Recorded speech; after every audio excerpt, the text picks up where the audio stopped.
नमस्कार, city big news के खास कार्यक्रम शख्सियत में आपका हार्दिक स्वागत है। मैं हूं अर्चना त्रिपाठी और आज हमारे साथ मौजूद हैं बेटी बचाओ बेटी पढ़ाओ की राष्ट्रीय ब्रांड एम्बेसडर और डॉक्टर वीना अरोड़ा। मैडम, आज हमारे साथ आप मौजूद हैं। आपका सबसे पहले स्वागत सिटी बिग न्यूज़ में। नमस्कार अर्चना जी, सिटी बिग न्यूज़ को मेरी तरफ से धन्यवाद। सबसे पहले आपका साथ में यही सवाल करना चाहूँगी कि अभी हाल में जो घटना घटी है महिला के साथ, बलात्कार फिर हत्या, और जिस प्रकार से ये पूरी कहानी, पूरा दृश्य आज पूरा देश देख रहा है, आप बेटी बचाओ बेटी पढ़ाओ के राष्ट्रीय ब्रांड एम्बेसडर हैं। मन में क्या व्यथा है आपके? अर्चना जी, सबसे पहले जब ये न्यूज़ फ्लैश हो रही थी तो एकदम से बिलीव ही नहीं हो रहा था कि एक वर्किंग गर्ल्स भी जब घर से बाहर जाती है तो उसको कितना भी टाइम लग जाता है, तो वो वर्क से जब लौटती है तो वो सोच भी नहीं सकती कि ऐसा कुछ होगा। और जब ऐसा हमें पता चला तो तब से मैं अभी तक अपने आप को संभाल ही नहीं पाई। क्या वर्क पे जाना भी गुनाह हो गया है? क्या हम बच्चियों को संभालें, बुज़ुर्गों को संभालें या यंग बच्चों को भी संभालें? मतलब जब वर्क होता है तो उसके ऊपर जिम्मेवारी होती है, जैसे घर की भी होती है, ससुराल की भी होती है और सोसाइटी की भी होती है। तो उसका आना जाना इतना दुश्वार हो गया कि मेरे को तो समझ ही नहीं आ रहा, मैं स्पीचलेस हो गई। अभी तक मैं उस हादसे से उबर ही नहीं पाई जब से ये हैदराबाद के अंदर ये डॉक्टर के साथ जो ये घटना घटी। तो आप एक महिला हैं, आप जैसा कह रही हैं कि आपके पास अब कोई शब्द नहीं है जो आप अपने इस व्यथा को बयान कर सकें। जब भी आप रूट लेवल पे जाते हो, ग्रामीण क्षेत्रों में भी आपने काफ़ी दौरा किया है, और आज जब हम शहरी इलाकों की भी बात करें, महिलाओं की सुरक्षा आपको क्या लगता है, हम लोग महफूज हैं क्या? वास्तविक तौर पे आपसे चर्चा करना चाहूँगी। अर्चना जी, मैं इसमें तो ये साफ तौर से ये कह रही हूँ कि जैसे हम लोग भी बाहर निकलते हैं तो हम अपने आप को तब अब सिक्योर नहीं मानते, क्योंकि कहीं पे भी जब जाते हैं तो सबसे पहले यही सोचते हैं कि कोई प्रॉब्लम तो नहीं हो जाएगी। टाइम देखते हैं, फिर दाएं बाएं देखते हैं, हर वक्त एक अलर्टनेस। चाहे वो आप किसी भीड़ वाले इलाके में भी जा रहे हो ना, तो भी आपको ये देख के चलना पड़ेगा कि क्योंकि भीड़ तभी इकट्ठा होती है जब वो हादसा हो जाता है। बिल्कुल। तो उस हादसे होने के बाद कोई इकट्ठा होता है या किसी के साथ कोई प्रॉब्लम हो जाती है, तब तक तो वो हाथ से निकल जाता है। चाहे वो लड़कियों की स्नैचिंग को लेकर के ले ले या कोई गलत वर्ड भी बोल के चले जाए, तब तक वो चीखती चिल्लाती रहती है। तब तक भीड़ में भी ये बड़ी आसानी से घटित हो जाता है कि कोई गाड़ी रुकी और आपका तो एकदम से आपकी सांस ऊपर के ऊपर रुक जाती है, नीचे के नीचे रुक जाती है। किसी ने आपसे रास्ता भी पूछा ना तो भी आपकी प्रॉब्लम हो जाती है। और हम इस मामले में कई बार इतने उदास हो जाते हैं कि हम एक जेन्युइन पर्सन को भी रास्ता बताने से मना कर देते हैं कि कहीं कोई हादसा ना हो जाए। बिल्कुल बिल्कुल। आप अगर व्यक्तिगत तौर पे आपने कभी रात बेरात आपको कहीं जाना हो अकेले, क्या आपको हिम्मत वो आप जुटा पाओगे कि आप अकेले रास्ते में कहीं पे चले जाओ या कहीं इमरजेंसी में चले जाओ? एक समय की बात है जब मैं भी एक गांव से काफ़ी किलोमीटर तक हम भाग के या अकेले चले जाते तो उस रोड से एक बड़ा तब अच्छा माहौल होता था। एक धीरे धीरे जो माहौल है ना, ये इतना वो होता जा रहा है कि जितना जितना पढ़ रहे हैं लोग, आगे जा रहे हैं, अच्छी अच्छी चीज़ों का आविष्कार भी हो रहा है, लेकिन ये साथ साथ जो ये हमारे समाज में एक बुराई फैल रही है, तो मैं एक इसको ना ये दोषी मानती हूँ। जो ये हमारा नशा है, नशे में जब नशा करते हैं लोग, ये जो आधुनिक टाइप का नशा हो रहा है या कुछ जो करता है तो उसकी अपनी दिमागी हालत ख़राब हो जाती है। तो वो लड़की जब वो जाती है कहीं पर कि उसको ये सोच ही नहीं सकती कि सामने वाला, क्योंकि उसको समझ ही नहीं आ रहा कि उसका भाई लगता है, कसाई लगता है, जो वट वो उसको कुछ भी नहीं समझ आया। चाहे लड़की चिल्लाती रहे, चाहे महिला चिल्लाती रहे, यहाँ एक घर में घुस करके एक 60 साल की औरत का रेप हो जाता है, लूटपाट भी कर लेते हैं। मतलब एक घर के अंदर भी महिला सेफ नहीं रहती, क्योंकि ये नशा ही है ना। जो मुझे तो लगता है ये नशे वाली सारी कुछ बैन करवा देना चाहिए, चाहे कहीं पर भी कैसा भी चल रहा हो, जो मर्जी करे, सबसे पहले तो ये बंद होना चाहिए। आप इस दिशा में काम करते हैं, महिलाओं के उत्थान के लिए भी कार्य करती हैं।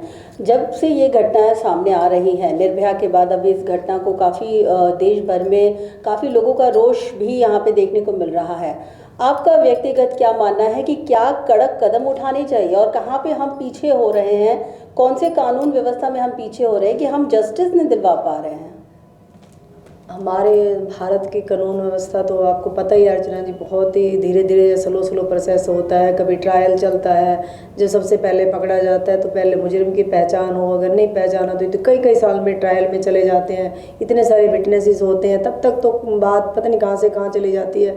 तो सबसे पहले मैं न्याय जो हमारी न्यायपालिका है, हम गुहार करते हैं, हमारी सरकार से ये गुहार करते हैं, प्रार्थना करते हैं कि अगर दोषी उसी टाइम पता लग ही गया तो मेरे ख्याल में तो उसको सज़ा तुरंत से तुरंत दे देनी चाहिए, ताकि और उसके अगर तुरंत देते हो तो ये क्राइम थोड़ा डिक्रीज़ हो जाता है, ताकि दूसरे लोगों को इमीडिएटली पता लग जाता है। दूसरा क्राइम करने से पहले डरता भी है, सोचता भी है।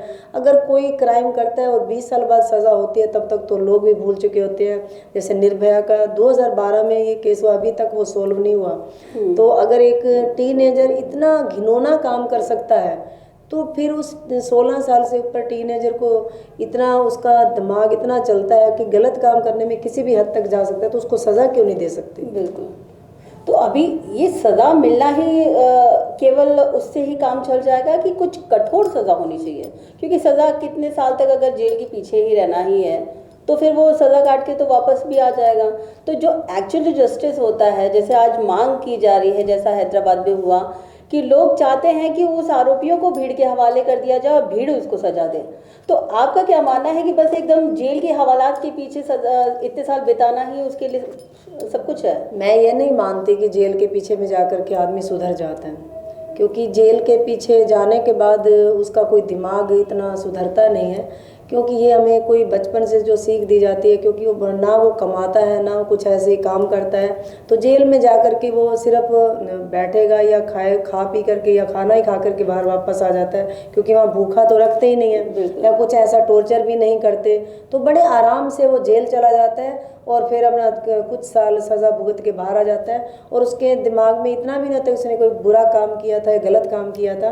तो मेरा मानना जेल में जाना ही बेटर नहीं है, उसको सुधार शुरू से कर देना चाहिए। और जितना हो सके गवर्नमेंट को ऐसे डिसीजन लेने चाहिए कि इसका एक टाइम टेबल फिक्स होना चाहिए कि 3 महीने 2 महीने महीने के अंदर जैसे क्राइम, एक तो सब जगह पुलिस जो मिलिट्री हमारी है तो कुछ ऐसे सुनसान इलाकों में तैनात कर दी जानी चाहिए, ताकि और उनको ये ट्रेनिंग अवश्य दे देनी चाहिए कि कोई भी लड़की या महिला या कोई महिला टाइप जो भी जाते हैं या रात बेरात वर्क से भी जाते हैं, तो अब किसी घर में तो आज तो हमारी सरकार ये भी कहती है कि बेटी बचाओ बेटी पढ़ाओ।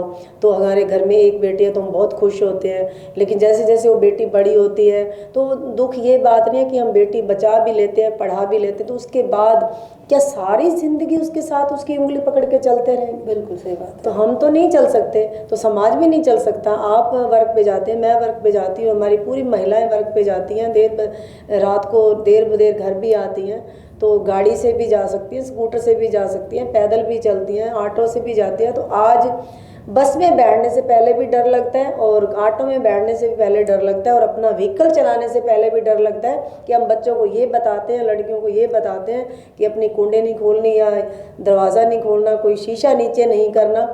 तो क्या स्कूटी एक लड़की आ रही है उसकी स्कूटी का पंचर कर देना, तो अब वो उस दिशा में कहाँ जाए?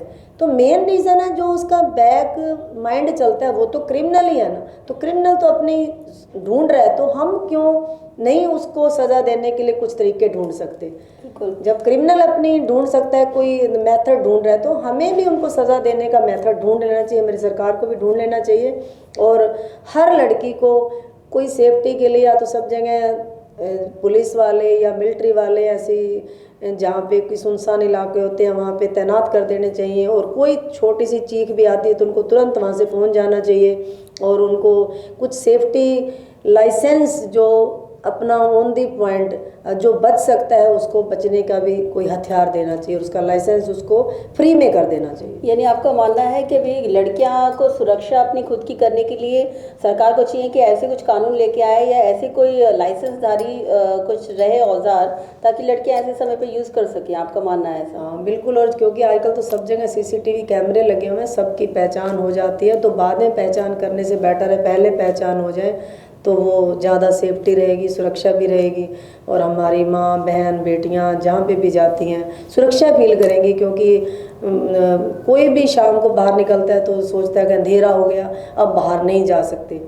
भाई बाहर तो आज जैसे आजकल सर्दी चल रही है तो 5:30 बजे अंधेरा हो जाता है। तो हमारा जो वर्क प्लेस होता है तो 5:30-6 बजे तक तो आम वर्क प्लेस होता है। तो कई बार प्राइवेट जगह होती हैं, कई बार शॉप्स पे जाती हैं तो रात के 9 बज जाती है, 10 बज जाते हैं। तो ऐसी हालत में क्या किया जाए? क्या वो इतनी वो हो गई है, इतनी डिपेंडेंट हो गई अपने किसी बंदे पर। घर से कोई उसके पिताजी लेने आएंगे, भाई लेने आएगा या हस्बैंड लेने आएगा, तो वाई वी डिपेंड ऑन एक पुरुष पे डिपेंड तो फिर भी हो गए ना, तो स्वतंत्र कहाँ हो गया? बिल्कुल। तो हम स्वतंत्रता दिखती भी नहीं है, क्योंकि हम अपनी ही सुरक्षा जब नहीं कर पा रहे तो कहाँ से हम फ्रीडम की बात करते क्या कर रहे हैं अभी? आपने कहा जैसे औजार रख लीजिए, और इसके अलावा आप क्या कहना चाहेंगे, क्या सजेशन देना चाहेंगे आज लड़कियों को?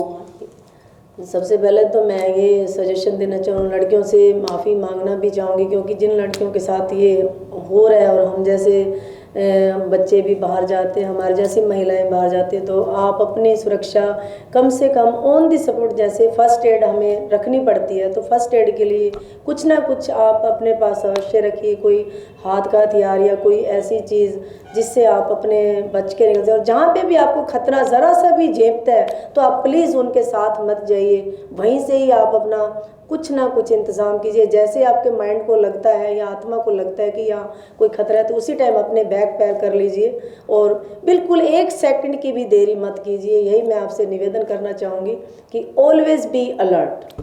ऑलवेज बी अलर्ट, ये सबसे इम्पोर्टेंट बात आपने कही। साथ ही मांग ये भी उठ रही है कि अब जैसे कि रेप करने वालों को जेल की नहीं बल्कि फांसी की सज़ा दी जानी चाहिए। आपका क्या मानना है?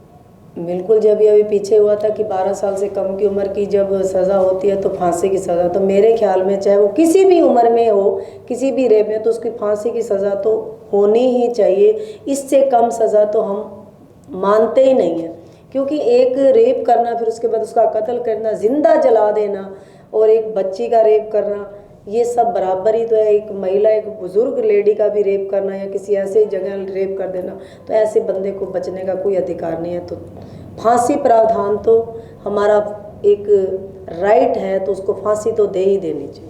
तो जैसा कि आपने सुना कि वीना अरोड़ा जी, उनका मानना है कि कभी भी इमरजेंसी की जब भी सिचुएशन हो, जब लड़कियां खुद को सिक्योर ना समझती हों, तो उनको अलर्ट हमेशा रहना चाहिए, 1 सेकंड की भी देरी नहीं करनी चाहिए और ऐसे कदम उठाने चाहिए जिससे वो अपनी सेफ्टी को सिक्योर कर सकें। साथ ही साथ उन्होंने ये भी एक महत्वपूर्ण बात कही है कि जो रेप करने वाले हैं, ऐसे लोगों की सज़ा जो है जेल नहीं बल्कि फांसी है, क्योंकि जब तक कड़े जो कानून के तहत उन्हें कड़ी सज़ा नहीं मिलेगी तब तक हो सकता है ये सब जो मानसिक प्रवृत्ति है पुरुषों के दिमाग के अंदर शायद वो ख़त्म ना हो। और ज़रूर इसीलिए आज पूरा देश भर में जिस प्रकार से प्रदर्शन चल रहा है वो मांग भी यही कर रहा है, फांसी, और फांसी यानी कि कड़े कानून। तो हम उम्मीद तो यही लगा के बैठे हैं कि सरकार इस गंभीर मुद्दे पर ध्यान देगी और साथ ही साथ इस इंटरव्यू को सुनने वाले और वीना अरोड़ा जी ने जिस प्रकार के सजेशन दिए हैं उनको आप अपने जीवन में अमल में लाइए और सिक्योर रहिए, ताकि इस प्रकार की घटना से बचा जा सके और हम खुद महिला और खुद सारी लड़कियां खुद अपने आप को सिक्योर कर सकें। तो चलिए इसी के साथ लेते हैं इजाज़त। नमस्कार।